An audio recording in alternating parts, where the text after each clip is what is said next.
This is a trigger warning. I'm going to just read a couple of the things. Should have been a stain on a bed sheet. Should have let her swallow instead. The accident of your birth entitles you to nothing. They should just be thankful that they weren't aborted.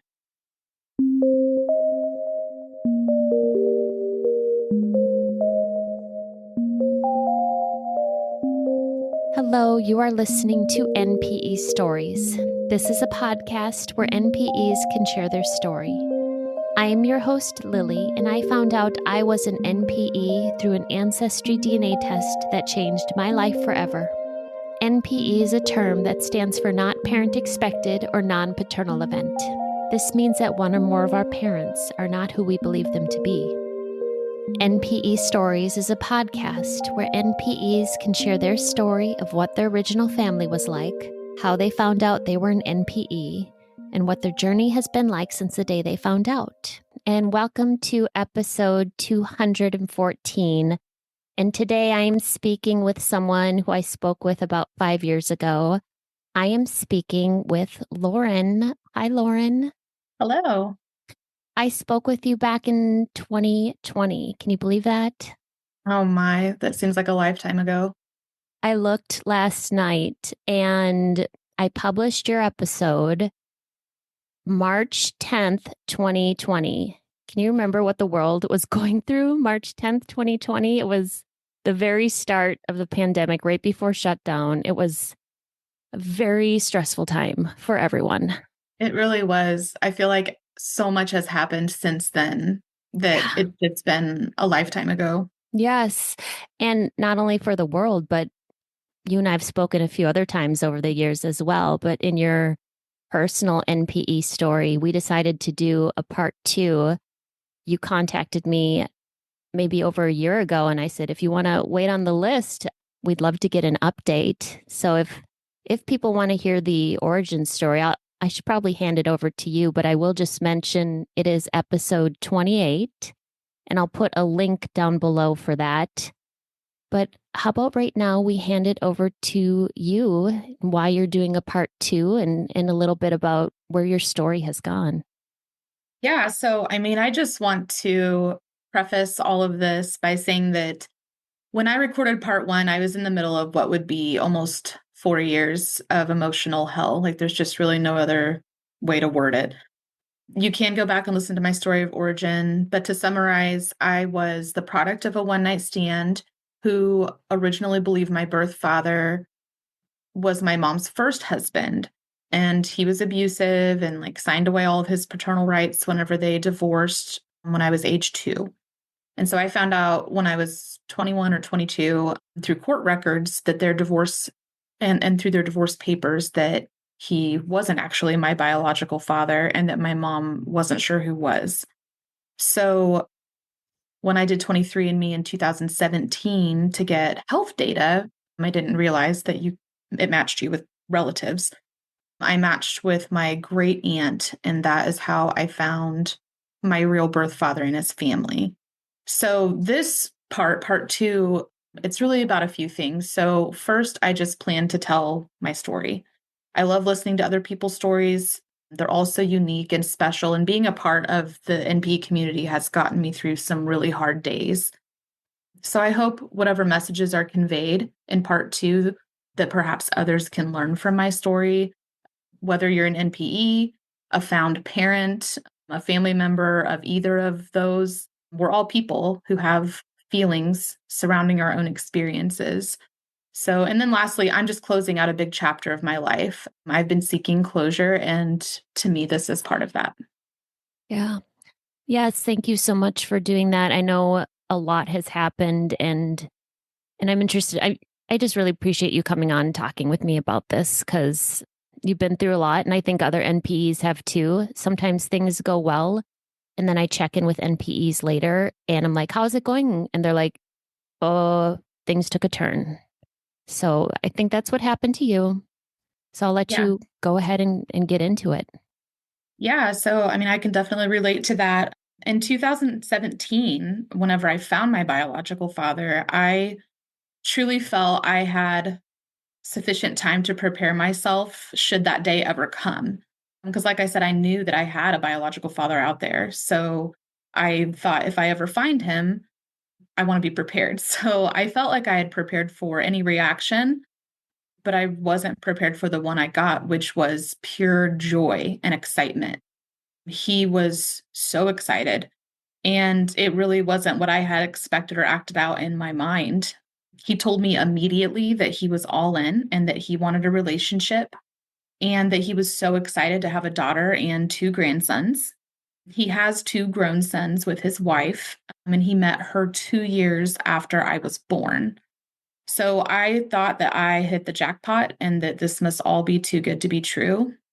We hit it off, and it just seemed really natural to me and for him too, I believed. And I began bonding not just with him, but with other family members, including my grandmother, who I'm still very close to this day.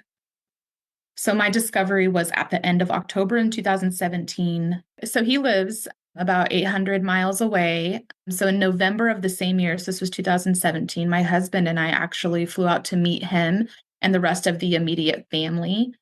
I made the decision at that time to leave our two boys. They were then 3 and 5. I left them at home with my husband's family. And some people questioned why, but I've always been really protective of my kids and I wanted to feel things out before they met everyone. And this was like a big emotional time for me too. And I wanted to be able to focus on what I was walking through and not also have to focus on being a mom to little kids while we were going out to meet everybody. My birth father and I had been texting or talking daily. He was so excited. He even told me he loved me in the first week, which as a parent, I understood that. Like I instantly loved my own children. I didn't need time to get to know them before I loved them. He and his wife had even picked out like grandparent names, which we were happy to discuss. But there was still just kind of that feeling of not uncertainty, but like I wanted to see how this meeting was going to go before I brought my kids, all the way out to like meet all this new family. So I didn't know if I was going to get really emotional or how the rest of the family was going to react. So far everything seemed great, but I knew we were still getting to know each other and there was just a lot that's unknown. And I didn't want to introduce grandparents into my boy's life if it wasn't going to be like permanent. So we booked a hotel. Like he offered up their guest bedroom, but I just wasn't at that comfort level yet. And I wanted space that was our own in case I needed to like cry or freak out because this was a huge deal. It's life-changing. So something that I assumed before I met the family was that they would be just like the family that I grew up with. And that seems really close-minded, but like that's just really all that you know. I just assumed like normal family, some quiet, some loud, some drama here and there, some Democrats, Republicans, some who had a strong faith or believed in God, some who didn't. And I feel like that's normal, like most families, that's normal. And so I do think I was right to expect that. But in expecting that, I assumed interacting with them would be similar to how I interact with the family that I grew up with. Like the family I grew up with and myself, like we're all very open. We have open discussions all the time. Even if we don't see eye to eye, we're respectful, but we're open people. And my biological father and his wife both told me they were open books and kind of professed to be the same way. So no red flags. I just talk freely wherever conversations lead. And I'm an adult and I know how to talk about a variety of topics, shallow, serious. And I'm not easily offended when someone's different from me. So I've never struggled with holding healthy relationships with people who have different views than me. I just think it's a beautiful diversity that's unique to humankind. So that being said, I figured most people are like that, but I would learn my stepmom is not this way. And I say that because I think it's important to understand. And it's something I wish I would have known early on. She really is only open to having people in her life who align with her own beliefs, her own political party, her own affiliations, and she does not have close friendships or even familial relationships with anyone who doesn't at least share those qualities. And like I said, I wished I would have noticed sooner. I would have kept conversations like puddle deep for a long time, because I think that that's really kind of what began her wanting to close herself off and her household to my presence. And I mean that's kind of how that 4.5 year spiral ended in smoke and flames, which we'll get to. But I'm used to treating people as intellectual equals, and I don't think that she was used to that. So anyway, so back on topic. So in the weeks between my discovery and flying out to meet my new family, I was really hyper focused on all of the things that my birth father and I had in common. Like, we're both left-handed and we take our coffee the same. And like, listening to your podcast, like, I feel like this is kind of a normal reaction. Like, it's really interesting hearing how like NPEs do this. It's like affirmation for us or something. So when we were getting ready to meet him, I kept telling myself, like, just be yourself, like, be yourself. I'm still me, and my identity should not be influenced away from what I've already established within my heart and soul. And so I'm, 29 years old, and I'm like, I'm still me. And I kept trying to tell myself, like, I'm not going to change. And like, I just realized, like, this is hindsight is 2020, right? I was getting so insecure about my identity during this early stage of discovery. And like, I don't care if things seem to be going great, NPEs, sit your butt down in a chair across from a therapist and do not get up for a while. It's just, even if you think that you're handling it well, like, this is huge. This is a huge emotional thing. And then another piece of advice I would have is just like, read the room. Like, this is not the family who raised you. And while you may share eye color and take your eggs the same, it doesn't mean that they, or in this case, who they're married to, can handle having like the same types of conversations that you've been used to having with the family who raised you. So anyway, we went out there and met everyone. All seemed to go really well, truly. Like, the family was so welcoming and kind. They had a lot of questions, and so did I. I noticed that I didn't get overly emotional. And later, again, hindsight 2020, I realized that it was because of that insecurity, and I think a little bit of shock. I had some fences up, and I was really wanting to cling to who I was, even though I was going through a big life change. So, like, don't get me wrong, like, I was friendly and loved meeting everyone and hugging all of these people who looked like me and just getting to know them, but like, it was very intimidating. They all had these long established relationships, and I felt misplaced even though they were very welcoming and inviting. And so this was at no fault of anyone, but I am sure that it maybe wouldn't have been as stressful if we had waited a little bit longer. I mean, this was 3 weeks after the initial finding them. But it's really hard to think about that in the moment. Like, you feel robbed of years with this family, and so you don't want to waste one more second. And if you're like me, like, who spent time like searching and trying to find answers, and then you find them, like, you want to get to it immediately. But if I feel like if I would have waited and like even known them over the phone better, that might have helped alleviate some of the anxiety that I was having. Maybe it wouldn't have, because it's just a really anxious time. But I just kept thinking of newfound family members who had passed away, like my grandpa, just a few short years before I found the family. And like, I didn't want to risk missing one more second or meeting one more person. So it's not like I can really blame anyone for feeling that way, but I also like, again, hindsight. So there were still no red flags for me. Our conversations were laid back and fun. We cooked, played board games. I went with my new brothers to see where my birth father grew up. I asked a lot of questions about their lives, just trying to get to know them. And by the end of the trip, I did feel like I knew them better. But I also kind of realized, like, I'm always going to be on the outside a little bit. Like, I just don't have a childhood that I share with this family. And I just miss so much. So after that, my birth father and his wife, they came to visit us about a week before Christmas, or the week between Christmas in 2017, between Christmas and New Year. They came out to meet our kids. And I was nervous, but excited, because my initial fears were starting to subside. Like, I was like, okay, they're here. This is going to stick. They're excited. But like even in the short period of time, like he was just so warm and genuinely happy and excited. We had bonded and we were beginning to bond with like people in each other's worlds. I was invested to the point like of them being family. 60 days in, really.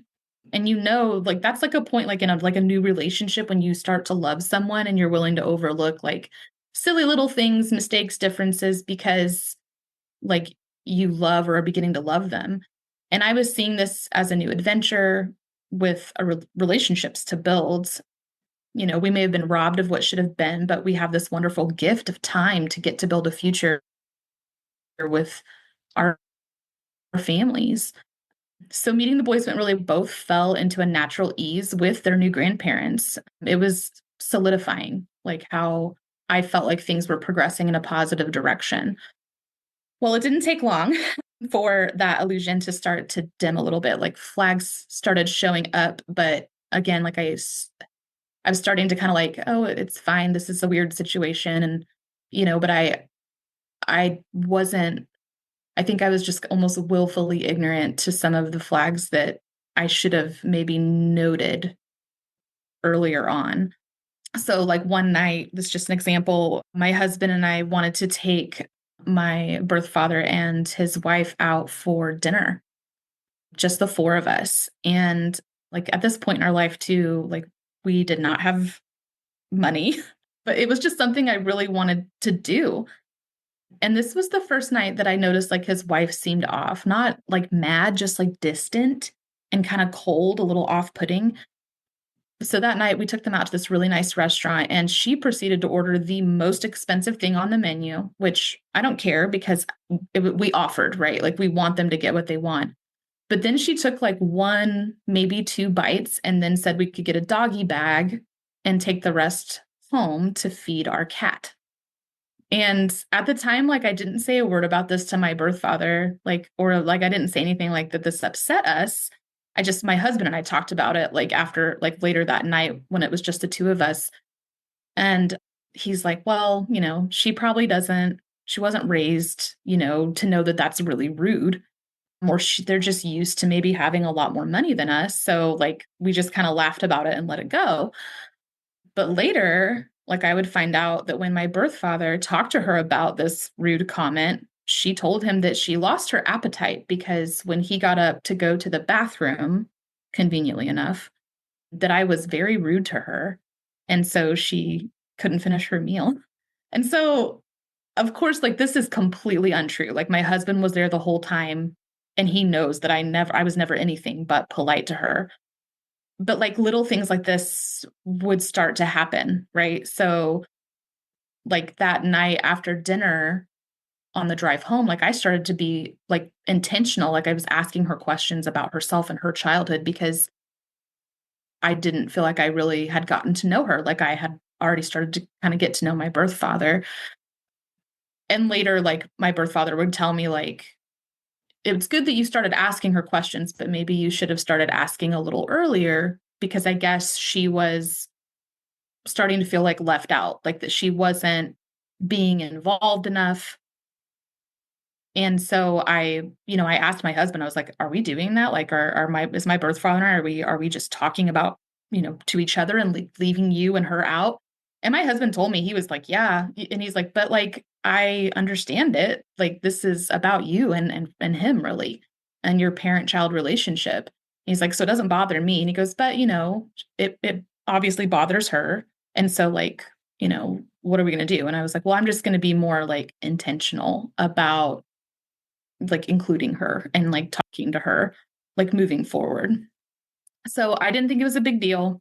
The last day of their visit, so we'd already planned for my birth father and I to go get breakfast, just the two of us. And we'd already planned this. I wanted to do this because the only time that he and I had any interactions was in a big group setting, like around a bunch of other family members. And so we made a plan to do this. This was the morning that they flew out. And so she was going to sleep in and I was going to come pick him up and go get breakfast. And like this was one of my favorite times I ever had. Like we just talked about everything and nothing and I just felt at peace. Like that this was right. It just felt natural. It felt like I was having breakfast with my dad. Sorry, anyway, but it was a beautiful morning. Like it's one of my favorite memories still to this day. We started to head back to the hotel to go pick her up so that we could head to the airport. And when we got in the car, we heard a buzzing and realized it was his cell phone. And we didn't hear it in the restaurant. And so he picked it up and it was his wife. And I could hear her screeching, like screaming. She was not on speakerphone, but I could hear her. He would start to talk and then stop abruptly. And like I knew she was angry, but I wasn't sure about what. So after the call ended, like he looked at his phone for a minute and then he said he had several missed calls and texts from her. And we didn't hear the phone. We didn't realize.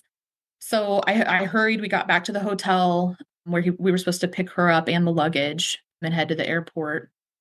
And I came to help them carry down all the bags. And so he used the magnetic key to get into the hotel room and found that like the latch had been flipped. So like the additional lock, and he was locked out. So I was standing behind him and I could hear her footsteps like as she like crossed the hotel room like really, really fast. And she slammed into the door. Like I'm so glad his finger wasn't like it would have been cut off. Like she slammed this door, this little 2-inch opening. And she unlatched the door and then she just walked off. And so like I didn't know why she didn't just open the door for us, but it was obvious, like I said, she was mad. So he used his key to open it again, this time all the way. And she started screaming at him. And she didn't realize I was there because I was standing behind him.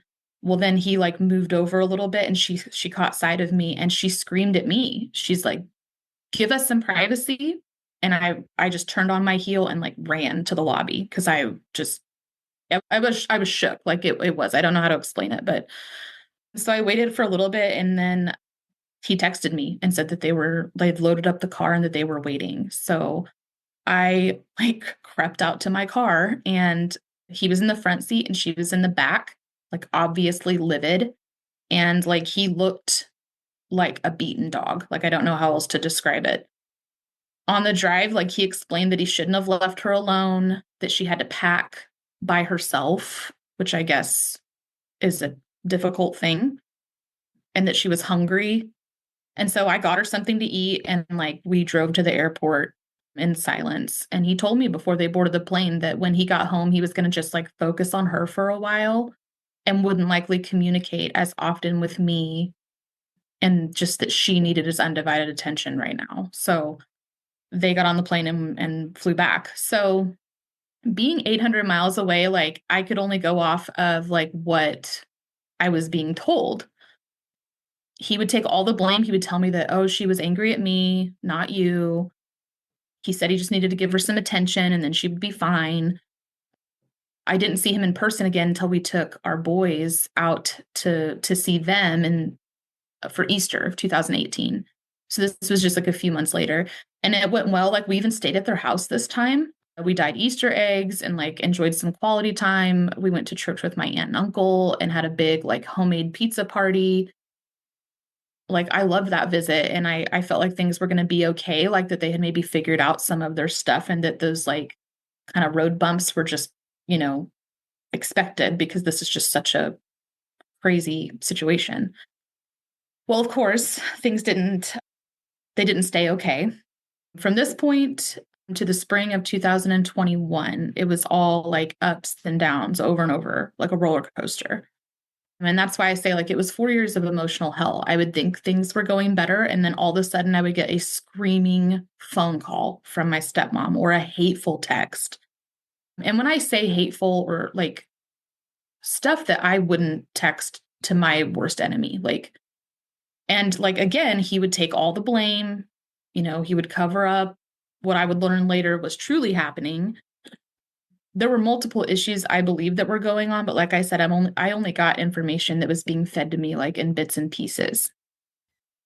Sometimes he would overshare with me like what was going on. And I think that he was trying to like explain away her erratic behavior.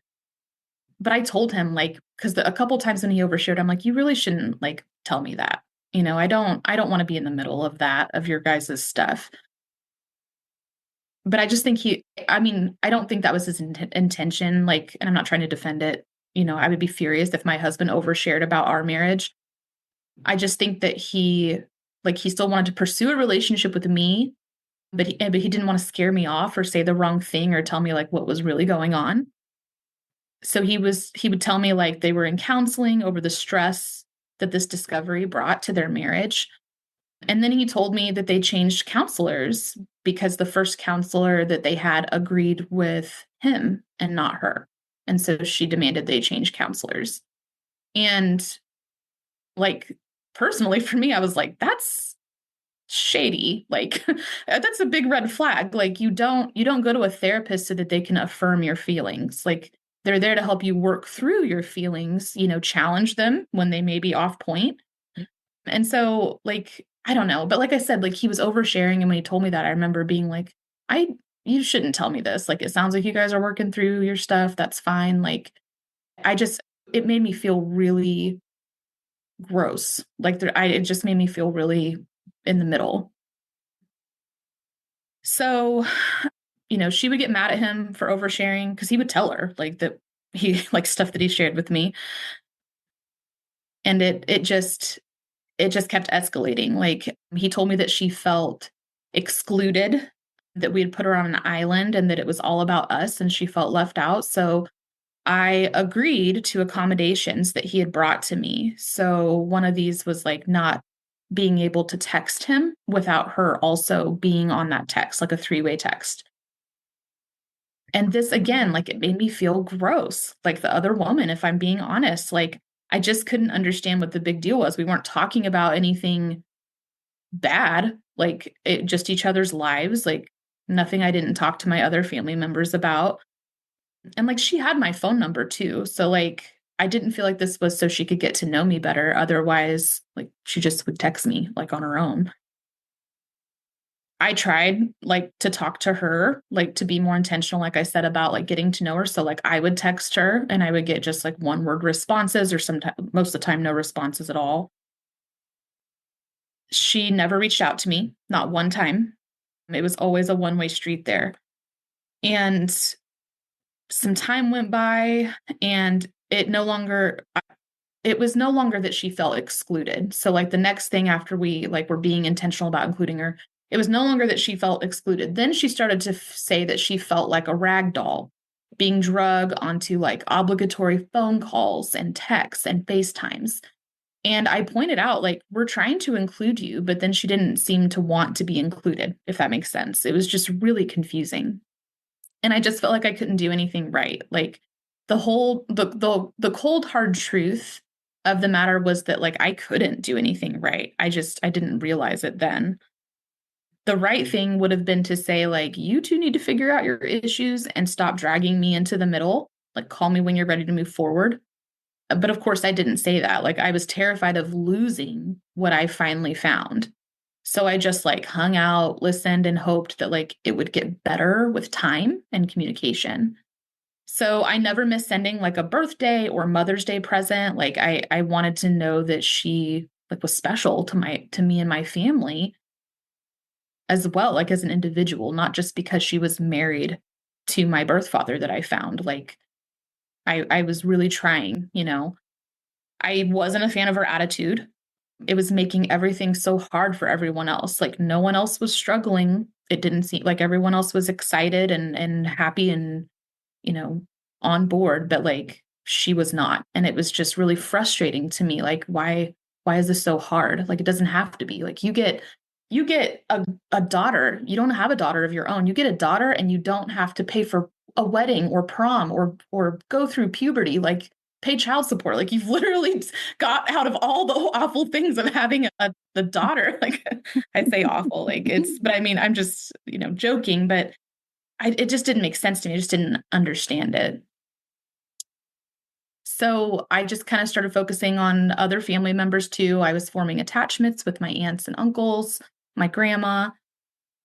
I mean, I wasn't going to be mean to her while she was working through this. I mean, my kids were calling her Nana.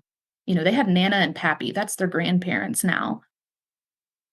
I yielded to whatever they asked. I was terrified it was going to slip away.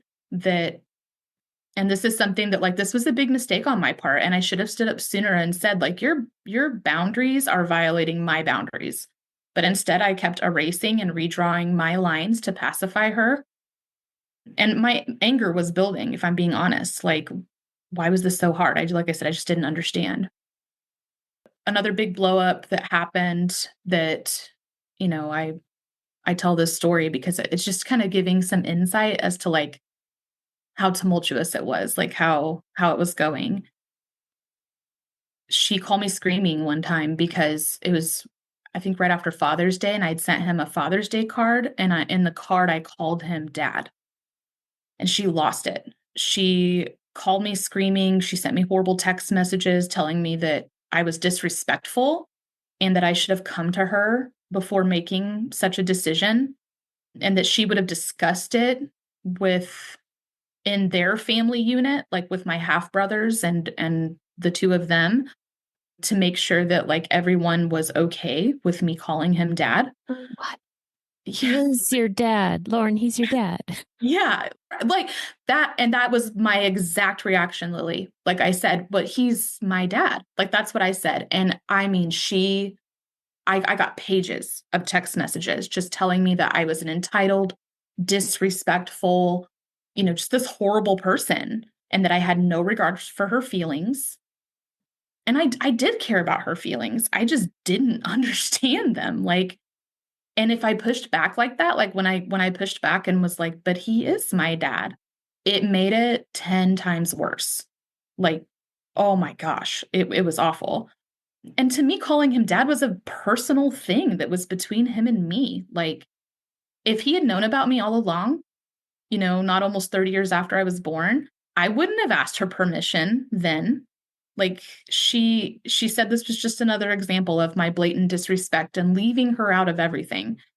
I truly felt like an emotion I made, it was just being turned into what she described as disrespect. Like, if I did anything, it was disrespectful.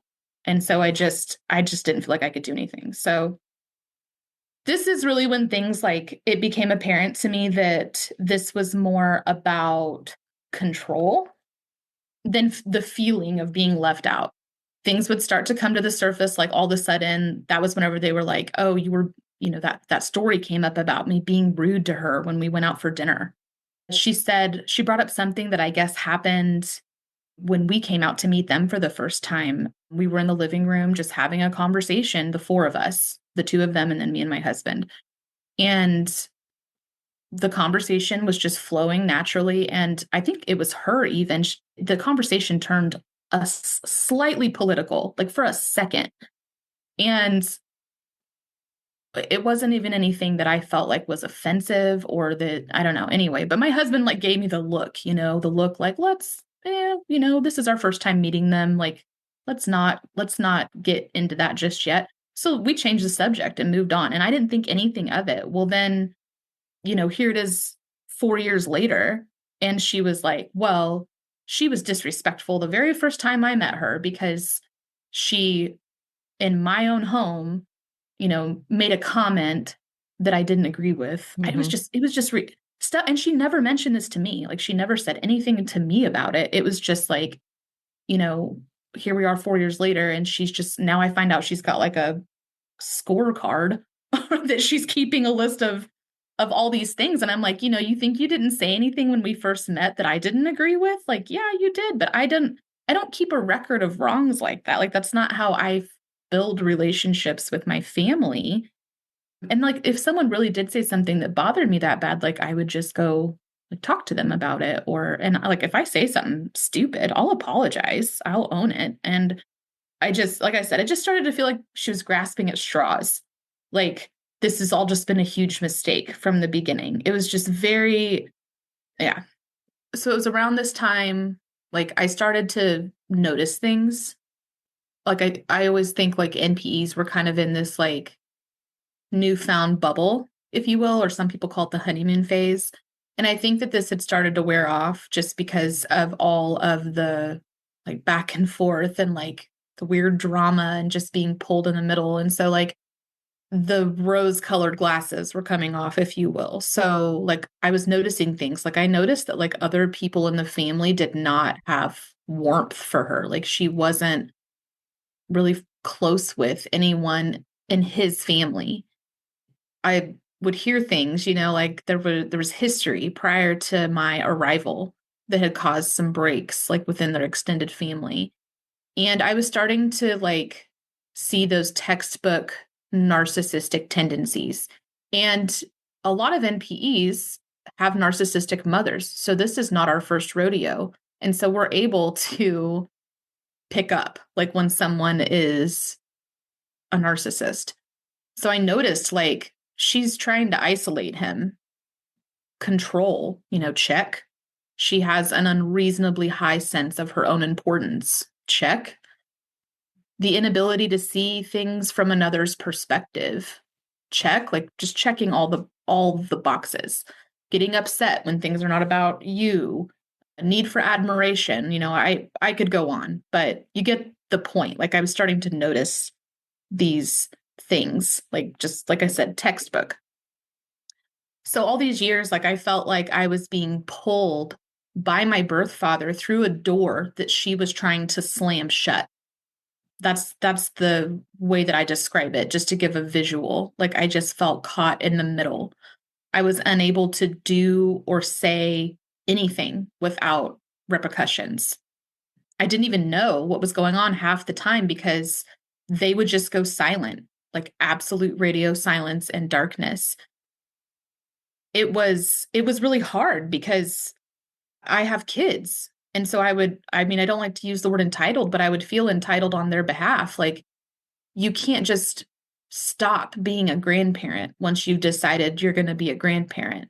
We would have phone calls and FaceTimes, and then all of a sudden they would just go silent because they were fighting. And my kids are like, when are we going to talk to Nana and Pappy again? And I'm like, I don't know. They're busy, like it just was really an unfair position for myself and my children to be in. I went out there again in May of 2019, and I did stay at a hotel that time because it was just things were so tumultuous with her. And I went out there for an uncle's birthday, and they were hosting the party at their house. And my birth father was upset that I was not staying at their house. But I was like, it's uncomfortable. And like, she didn't want me there, like I was the enemy, public enemy number one. I did my best to be kind to her. Like I was smiling. I even tried to hug her like when I first got there. And she just was stiff and cold and just pissed. She was just pissed. And so it just felt really awkward. So they had this huge party. All this family came in. I actually got to meet my great aunt who I connected with on 23andMe. She flew in from California. And I got to meet her. And then like after the party was over and everybody left, like she exploded. And so I was a little bit relieved because I thought, well, okay, we're finally going to get some stuff out in the open, like work through some things. And so like the three of us, like she would yell and I just try to keep my composure, and I would just be like, you control your relationship with your husband. I don't. I'm not a part of that. But you don't control the relationship between him and me, like in the same sense. And it's not that you're not a part of our lives, but like our relationship is a parent-child relationship, and it's ours, if that makes sense. And I'm not trying to be disrespectful in saying that, but like this should go without saying. And she just couldn't accept it. Like she was so hurt by if I tried to stand up for myself or whatever I was saying. Even one of her sons, my half brother, he stood up to her during this argument and was like, this doesn't make sense. Like, it didn't make a difference. Like, if you've ever argued with a narcissist, you know, like, I apologized for everything I could think to apologize for. I offered to go to counseling with them since the problems seemed to be centered on my existence. So I was like, I'll go to counseling, I'll take ownership, I'll apologize. She never apologized to me, not once, in any of this for anything. And she did not want to go to counseling with me. She wanted space. She just kept saying, I want space, I want space, I want space. And so I would give her space, but then she also wanted her husband to take space, my birth father. Like, he needs to take space with me. And he would push back because he still was like, I'm still wanting to get to know my daughter and my grandsons. And so then she's like, well, now you're leaving me behind. And it just turned into this really weird, you know, maze. So I give all this background because I am going to talk about the unraveling, is what I call it. It was like for years, she was just looking for me to like mess up so that she could point and say, like, see, I knew that she was a horrible human being all along. And so, like, of course, like, one day I'm going to mess up eventually, right? Like, especially whenever, and I'm not trying to skirt taking blame, but when you're being put through the ringer on all of this stuff, like, eventually, like, you're gonna snap. Like, eventually you're gonna say or do something that is just not how you normally function. And so I'm gonna talk about that. So things had actually been going, I'm not gonna say great, but they were like okay for a few months. It started, I guess it was almost a year, right before I recorded my podcast with you, Lily. We'd kind of had like a breakthrough, and she was like the fits and tantrums stopped. And I think part of it was we were building our house. My husband and I were building our house, and she was studying to be an interior designer. And so I was very intentional about like asking her advice and like, getting opinions from her and like involving her in the house process. And she really, I think, was like turned on to that. Like, it was a way that we could connect, and like I was involving her, and it didn't have anything to do with the NPE experience or family members or anything. Like, it was just a way. And so I even told my husband, and I think I even told my birth father this, like, I'm calling this house that we're building the healing house, because I felt like we'd finally kind of turned a corner and things were actually going okay. We weren't talking a lot. We weren't like ready to have sleepovers and braid each other's hair, but like it was definitely way better than it was. So at this time, we still had the three-way text going on, but sometimes like my birth father or we would call one another and just talk, because I travel sometimes for work, so I get a lot of windshield time. So I just call him and talk to him about just a life update. And so it was May of 2021. So yeah, it had been about a year. I called him, and we were just talking about life, and I gave him a house update. Like, hey, yeah, he's like, how's it going with building the house? And I'm like, oh, it's good. We have this, this, and this left before we can move in. And then that was it. Like, we got off the phone, and I didn't think anything of it. Well, the day before Mother's Day of 2021, I got an email from her, and it was scathing. She just stated like she was stepping away from everything, that she would not tolerate this disrespect any longer, and that we continue to leave her out, and that as he and I grow closer, it only causes friction and pain between the two of them. So like normally how I would respond to this, I would like ask to talk it out. I would try and get like a three-way call going so we could sit and go round and round. But like at this point, I just felt so defeated. Like I was like, oh, things are going good. We turned a corner. And then boom, no, like you still hate me. And I just felt like I couldn't do anything right. And I couldn't have a relationship without my father, without her being present for every second and every conversation. And so I knew it wasn't going to do me any good to point out, like, my husband is not on all these calls or texts, or ask the question, is he on all the calls and texts with you and your father? Like, if I did that, it just wasn't going to do any good. So instead of my normal response, I drafted my own email, and I told her that I did not have the emotional energy to fight anymore. Like, I did point out that if this was truly about a relationship or her being incorporated, that my phone would show calls or texts from her, and that relationships are two-way streets. I told her this was about control and not inclusion, and that every moment that she made her husband feel bad for not inviting her to supervise his relationship with his own child, that he pulls away And so she's getting what she wants. Like he will just stop talking to me or he'll pull away. And I mean, I essentially I did not hide my fury, but I tried to keep it short. But I did call out too that like he's been allowing this to go on and on. Like he knows about all the emails and texts and phone calls, and like he's not standing up and saying like stop this, stop treating my child this way, stop treating my grandchildren this way. Like he himself is not standing up and saying anything. And so after I sent that email, like I'm not 100% certain what happened between the two of them, just that all of a sudden he was talking to my uncle, his brother, about moving into his basement. Like, I don't know if he left or she threw him out, but he got a hotel. I found out from one of my half brothers. Because that's the hard thing, too. Like, I have other family that I'm talking about and talking to. And so they're like feeding me information. And so I'm like piecing together like what has happened.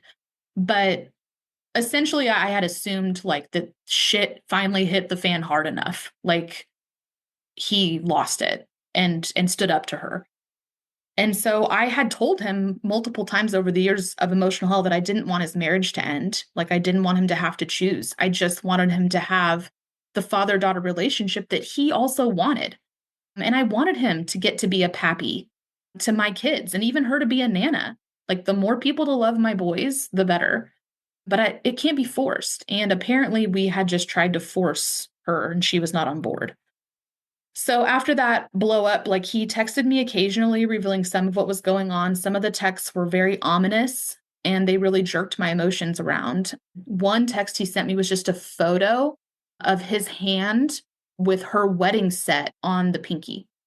Like that was it. He just sent me that photo. And I'm like, I show it to my husband. I'm like, what does this mean? Like, did he leave her? Are they getting a divorce? Is it over? Why the dramatics? Like, why is he sending this to me? So it's just another example. Like he was also like toying with my emotions and playing a game that just was tearing me apart. Like it just made me feel so guilty and horrible. And so, he was out of the hotel and back home with her a week later. He told me that he was worried about her safety and that they needed some space to figure things out, more space, right? So at this time, he just told me he told me that she had read a book and joined a support group for wives. I don't know if she just joined the group or had been a part of it for a while, but he said that he read the book, and it's not really a book, it's like a pamphlet kind of anyway. And it's the wife's perspective of walking through an NPE experience. It's about fathers who have DNA surprises, specifically daughters. It doesn't even talk about really like sons. But he wanted me to read it. And so I looked up the author and I realized that the author had been featured on a blog that he had commented on years earlier saying how he like disagreed with this author.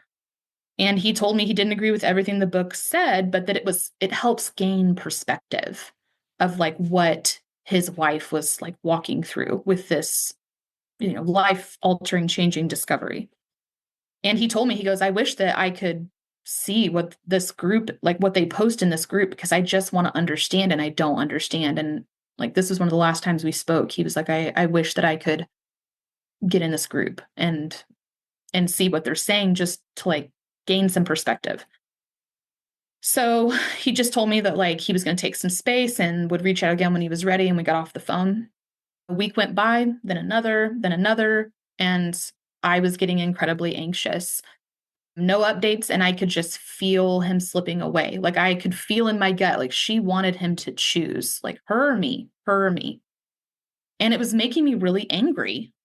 This wasn't fair, like to me or my kids. And being kept in the dark and ignored after everything, it was awful. So then I had a thought. I keep beating around the bush here because it's embarrassing now, but like anyway. I had a thought. I thought, like, what if I'm blind here? Like, what if I really, truly don't understand what she's going through because I am the selfish, narcissistic one? Like, I acknowledged that she was impacted by all of this. She's his wife. It's not lost on me that she has her own feelings, but I just didn't understand them. And I wanted to understand. And I wanted to know what I did wrong. Like, where did I misstep? How could I fix this? And so I made a choice. And I'm not proud of it, but I own it. So we're gonna walk through that. I had a fake Facebook profile that I used for my job. So part of my job is to perform investigations. And I don't like to mix my work investigations with my personal social media for obvious reasons. So I logged into that profile. I created a background story. I was the wife of a man who just found out he had a biological son, and I was looking for resources. So I was immediately admitted into this wives Facebook group.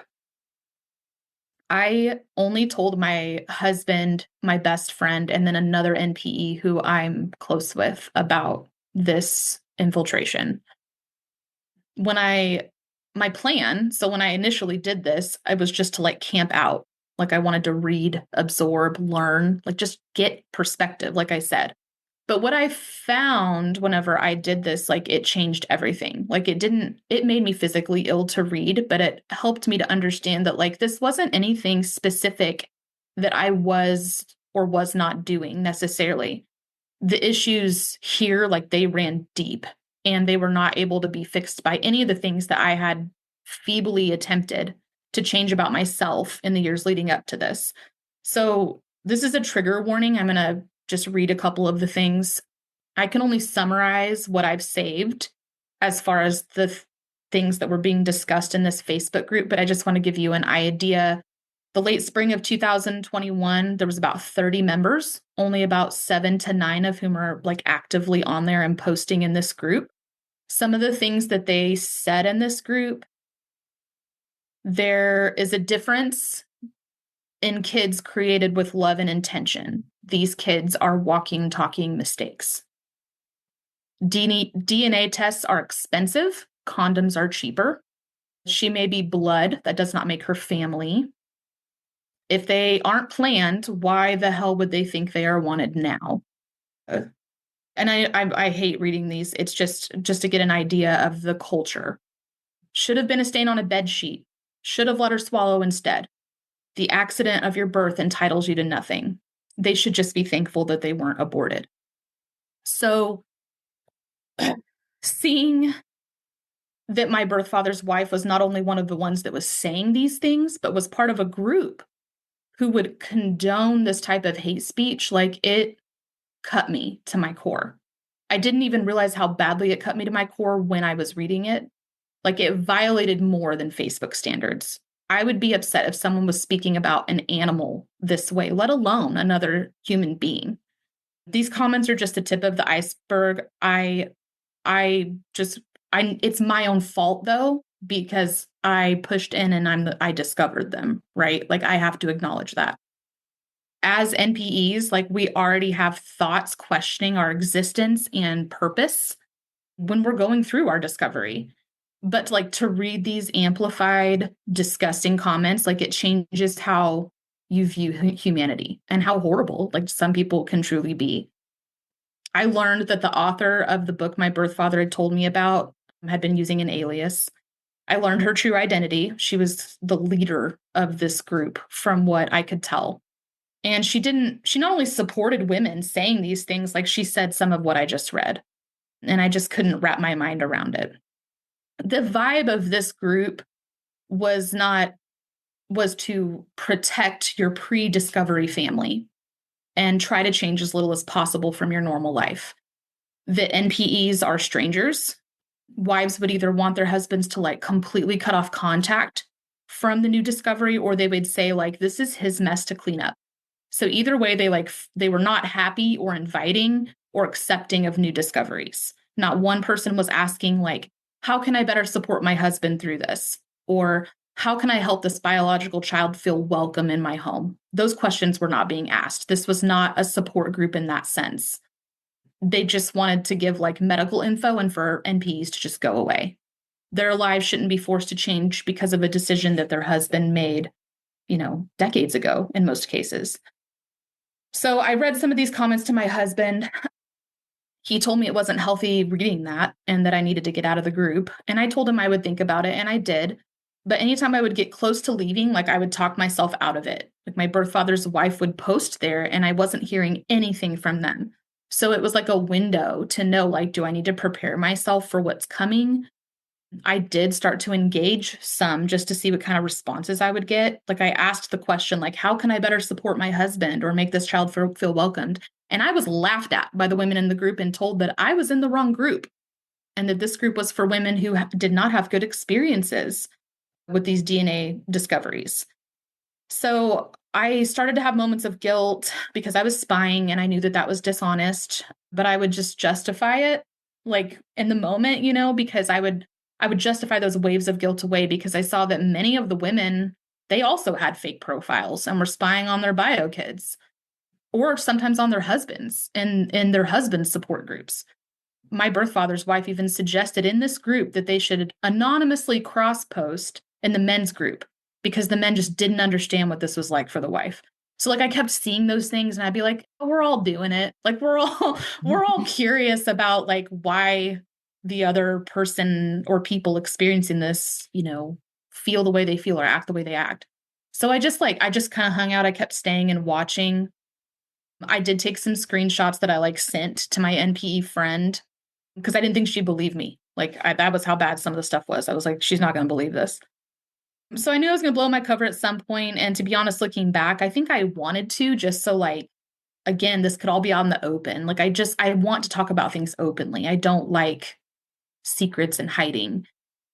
The author of this book has a podcast where wives tell their stories similar to yours. And I listened to those stories as she would publish them. And then one day, a wife whose name I didn't recognize, I started listening. And then I heard the voice coming through the speakers of my car. And I was like, oh my gosh, this is my stepmom.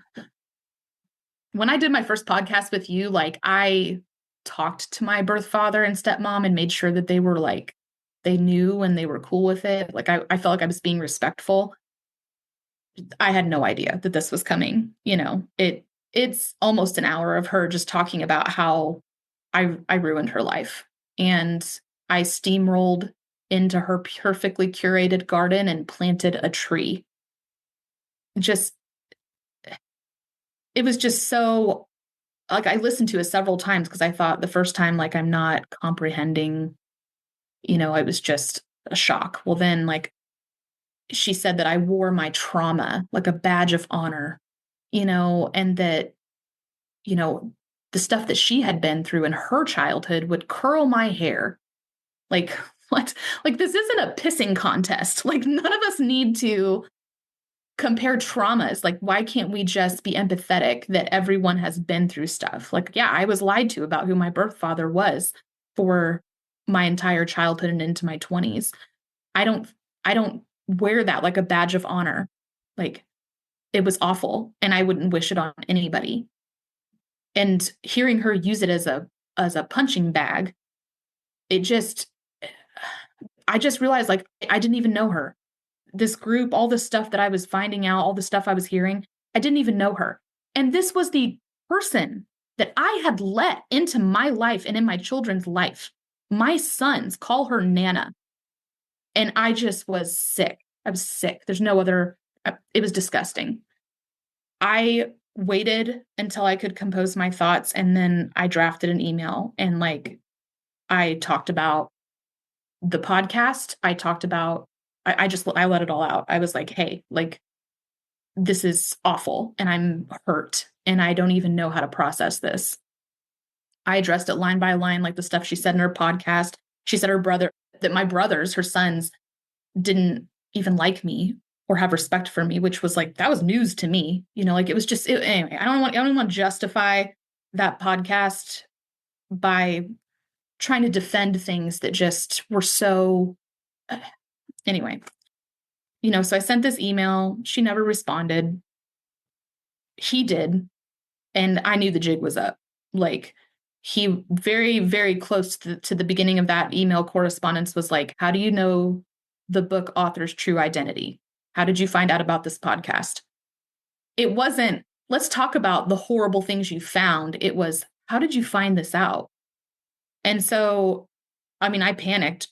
It was weird because I wouldn't have put all that stuff in the email if I didn't want them to know, like, hey, I know what you're saying. I know what's really going on behind closed doors. So I obviously wanted them to know. Like, I don't remember writing the emails, like one of those things where like I was not in an emotionally healthy place. And so then I get the response of like, how do you know about this stuff? And I panicked. I was like, oh shit, they're going to find out that I've infiltrated this group and my birth father will hate me and he won't want anything to do with me anymore. And so like, I just was like, oh, it's out there, it's been leaked. I just made up some little lie, like, just like, oh, it's out there. Well, then of course, like, he's like me. He was like, I'm going to dig. I'm going to find out more. And so like, where did you find this? How is this getting out? Like, there's not very many people in this group. Anyway, I knew the walls were closing in. And so, and I felt guilty. I don't lie. Like, that's not my normal behavior. I'm not a liar. Okay. I was raised by a liar. All right. I am very, very against it. I wasn't sleeping. I wasn't eating. I lost 11 pounds in this 2-week period because of just what an emotional state that I was in. And so I, again, drafted another email and fessed up. Like, I was like, listen, like, I've lied to both of you. Like, I infiltrated this group. I'm the one who found out all this stuff. I went and investigated and dug into this. I knew that when I told him the truth, like, I would likely lose him over all of this. I told him why I lied, because I got scared and I was ashamed and I didn't want him to know how low I had stooped to confirm what my gut had been telling me. Like, was this worth finding out? Like, I still don't have an answer for that. After I told him, like, he was like, I want some space and time. And I was like, I understood. And I knew this was a huge blow for him, because I do feel like he'd probably spent a lot of time defending me, because up until this point, I really don't think I had done anything that any other person wouldn't do. Well, then I finally did, right? Like, I finally was like, screw this. Like, I'm finding out what's really going on here. And I went and I found out. I wanted to take responsibility for every single thing that had happened from 2017 to that point, because I felt so guilty for this one thing that I did, which that's not healthy. One of the wives from the Facebook group made contact with me. She wanted me to sign documents that I would never reveal the wives' names or what they said, that I wouldn't reveal the author's true identity. And she also wanted me to pay reparations to the Facebook moderator who had spent hours trying to find the mole, which was me. Like, you can't make this up. I'm not kidding about any of this. So of course, like, I never signed anything. And I don't reveal names now for a few reasons. Like, one, because I've been putting it all behind me to the point that, like, I just wanted to tell the second half of my story on your podcast as this form of closure. And two, like, putting names to faces of people who say and think this way, like, it just brings life to these monsters. Like, if this is your stepmom, like, I don't want you to experience this pain of knowing how they truly feel and what they've said about you. Like, I will carry these scars on my heart forever, which is my own doing. And I have to acknowledge that. So in the meantime, like, I was not in the wives group anymore. Like, they figured out who I was and booted me. But I'd already been talking to some leaders in the NPE community about the back and forth relationship with my birth father and the struggle with his wife. And I, like these leaders, like, I was concerned because the moderator that was seeking reparations for her time rooting me out of this group was also an active leader in the NPE community. And it turned out she was actually scheduled to speak at an NPE retreat that was coming up. And like, I couldn't understand why someone so actively involved in the NPE community would moderate a group like that. Like, who sees this hate speech, writing things, doesn't say or do anything about it, like, doesn't say, hey, we don't talk like that here, delete comments. Like, there wasn't any moderation going on. And I just kept thinking, like, we don't give platforms to hate groups. Like, we don't give the KKK a platform to dehumanize people of color and curse their existence. Like, that would not be allowed. And so I'm like, and that's what this group is doing. Like, they're spewing hate speech about something that's completely outside of our control and just demeaning our existence, and then therefore also demeaning my children's existence. Like, it blew my mind. So this moderator sent me a bill for $1,000, which of course I didn't pay, for her time. And she also sent my husband an email because she didn't think, I guess, that he was aware of all that had happened. She sent it to his work, which he was furious.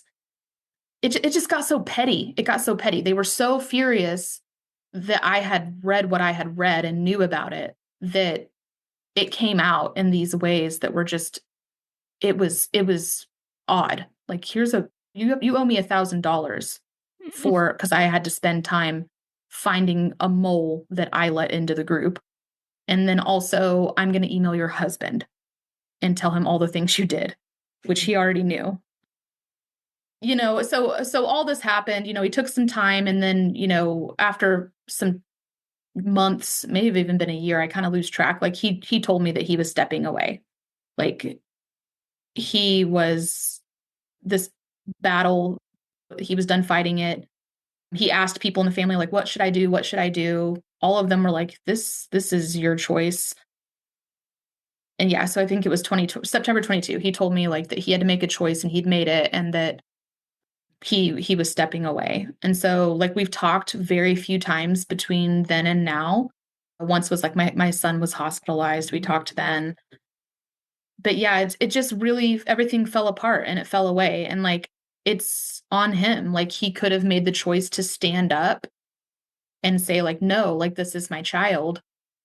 I will have a relationship with her. And then, like, his wife could have done the leaving if she wanted to. But, like, when it came down to it, like, he just did it. He left, and it's affected everything. Like, relationships in his family, like, he's estranged from people in his family because they still have a relationship with me.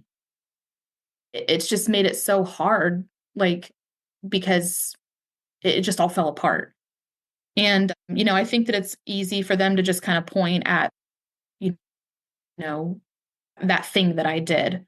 But, like, this was falling apart before I took action, right? Like, there were things going on for years.